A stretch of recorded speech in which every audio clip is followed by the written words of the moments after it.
Assalamualaikum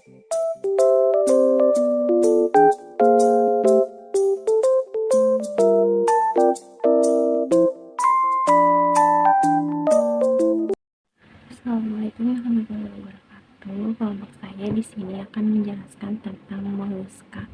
Yang pertama, pengertian moluska. Moluska merupakan hewan yang memiliki tubuh lunak. Ciri-ciri moluska. 1. Merupakan hewan triploblastik selomata.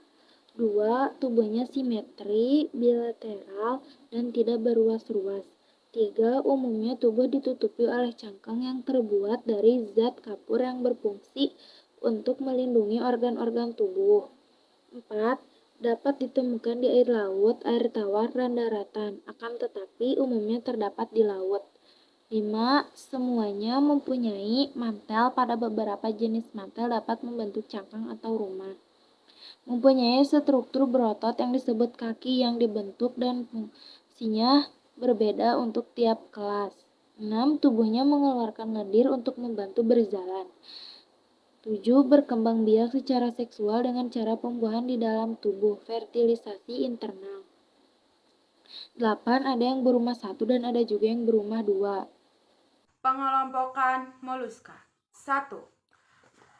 Aphinera. Hewan yang termasuk kelompok ini semuanya hidup di laut dan banyak ditemukan di pantai. Kaki perutnya melekat pada batu-batuan. Insang terdapat di dalam rongga mantelnya.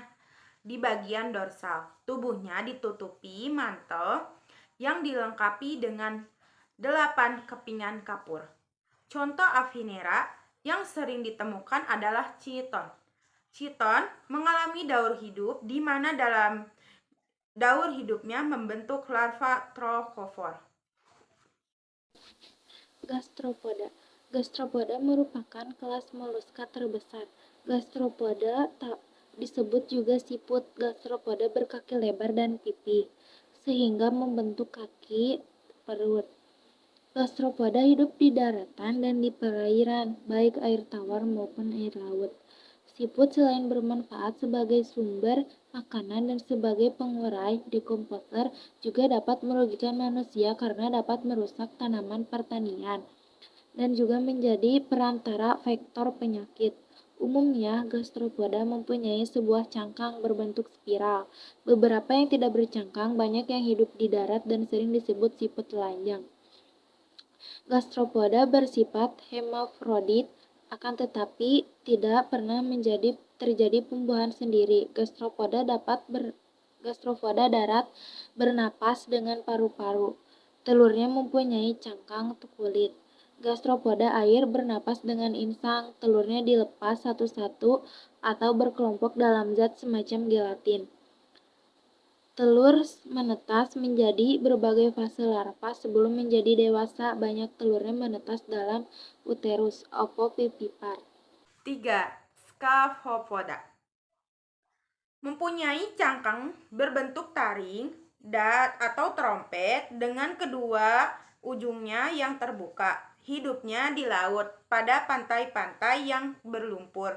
Oleh karena itu, kita akan menemukan cangkangnya jika berkarya wisata ke pantai. Contoh hewan yang termasuk kelompok ini adalah Deltalium furger. D. Pelisipoda. Pelisipoda mempunyai cangkang yang terdiri atas dua bagian. Dua bagian tersebut dihubungkan dengan semacam engsel.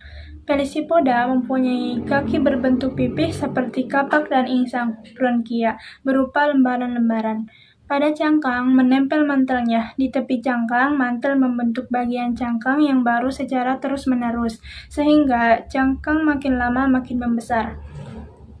Cangkang Pelisipoda terdiri atas 3 lapisan, yaitu pertama, periostracum adalah lapisan terluar yang dibentuk dari zat kitin berfungsi sebagai lapisan pelindung. 2. Lapisan prisma adalah lapisan kedua, tersusun dari kristal-kristal kalsit berupa prisma. 3. Lapisan nacre adalah lapisan ketiga, tersusun dari lapisan-lapisan tipis paralel dari kalsit karbonat. Di antara kristal-kristal pada lapisan prisma maupun lapisan nacre, terdapat bahan organik yang membentuk kerangka tempat terbentuknya kristal. Cephalopoda. Cephalopoda merupakan moluska yang mempunyai kepala jelas dan mata yang besar. Kaki otot dimodifikasi menjadi tangan, tentakel di sekeliling mulut, dan corong yang merupakan saluran keluar dari rongga mantel. Umumnya mempunyai kelenjar tinta. Cephalopoda yang memiliki cangkok yang lengkap adalah Nautilus. Pada cumi-cumi dan sotong, cangkang direduksi dan letaknya di dalam, sedangkan pada gurita sama sekali tidak mempunyai cangkang.